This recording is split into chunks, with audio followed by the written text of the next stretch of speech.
Chemicals દ્વારા પ્રદૂષણનો મામલો સામે આવ્યો છે કે જ્યાં ગુજરાત હાઈકોર્ટના આદેશ બાદ જીપીસીબીએ સોગંદનામું કર્યું છે। જીપીસીબી દ્વારા ઇન્સ્પેક્શન બાદ પ્રદૂષિત પાણી છોડવાનું બંધ થયાનો સ્વીકાર કરવામાં આવ્યો। પાણી હવે પાઇપલાઇન મારફતે કચ્છના અખાતમાં છોડાઈ રહ્યાની રજૂઆત થઈ છે। આસપાસની ખુલ્લી નહેર કાયમી ધોરણે બંધ કરવા જીપીસીબીની કામગીરી હાથ ધરાઈ છે।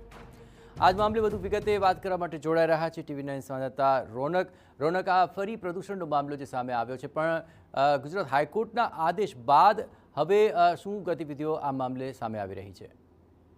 બિલકુલ થી મીઠાપુરનો જે આ વિવાદ છે સમગ્ર આસપાસના વિસ્તારને પ્રદૂષણ અને પર્યાવરણ પ્રદૂષણને મામલે ગુજરાત હાઈકોર્ટમાં અગાઉ પણ સુનાવણી થઈ હતી અને તે જ મામલે આજે વધુ એક વખત સુનાવણી હાથ ધરાઈ, જ્યાં અગાઉના આદેશ મુજબ જીપીસીબી દ્વારા આજે જે એક રિપોર્ટ છે તે રજૂ કરવામાં આવ્યો હતો, સોગંદનામું છે તે રજૂ કરવામાં આવ્યું હતું અને જે પ્રદૂષણ છે તે અંગેનો એક સ્ટેટસ રિપોર્ટ છે તે આપવામાં આવ્યો હતો। ખાસ કરીને અગાઉ જે કેમિકલ યુક્ત પાણી છોડવામાં આવતું હતું તે હવે બંધ થયું હોવાનું જીપીએસસી દ્વારા કોર્ટને જાણ છે તે કરવામાં આવી છે।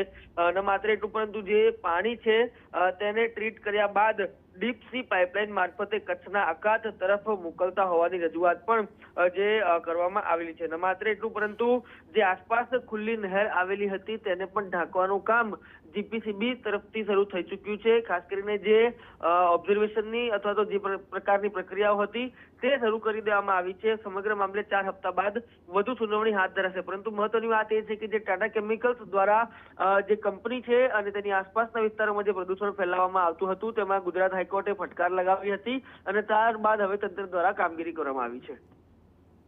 બિલકુલ રોનક, તમામ પરિસ્થિતિ પર આપ નજર રાખતા રહેજો। તો હવે જીપીસીબીએ સોગંદનામું પણ રજૂ કર્યું અને સ્વીકાર પણ કર્યો કે જે પ્રદૂષિત પાણી છોડવામાં આવતું હતું તેને રોકવામાં આવ્યું છે।